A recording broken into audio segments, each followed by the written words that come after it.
Voilà, désolée, c'est deuxième partie euh, de cette petite vidéo sur les universités. Je voulais juste te dire que euh, l'Écosse, c'est beaucoup moins cher, les universités qu'en Angleterre. Donc ça vaut la peine aussi de vérifier ce qui se passe là-bas. Ce n'est pas du tout à négliger, il y a des bonnes universités là-bas. Très bien, c'est très bien coté aussi. Voilà. Ensuite, dans les universités, alors qu'est-ce qui est différent?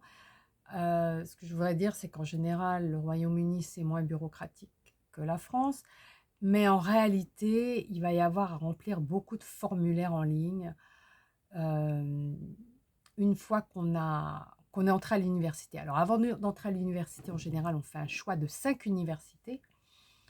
Et une fois qu'on a accepté, alors il y a énormément de sessions d'information, il faut y aller. Tout va être dit, on peut poser des questions, même si ce n'est pas des questions intelligentes, on peut poser n'importe quelle question au Royaume-Uni, c'est pas du tout comme en France, on n'a pas du tout besoin de montrer qu'on est intelligent. Et donc, il va falloir remplir des formulaires. Alors, pour s'inscrire à des cours, aussi pour son appartement, si on a choisi de prendre un appartement du campus. Après aussi, si on veut changer d'appartement, il faut remplir des formulaires.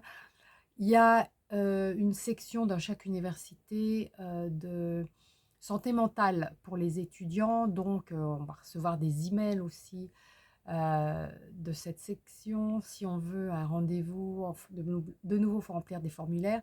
Et puis pour les cours, pour les examens, euh, pour tout, pour tous, il y a des formulaires ou des plateformes sur lesquelles il faut s'inscrire, etc. Donc, oui, il n'y a pas beaucoup de bureaucratie, mais finalement, on a aussi beaucoup de choses à remplir en dehors vraiment du cours. Voilà. Ceci étant dit, c'est assez similaire d'une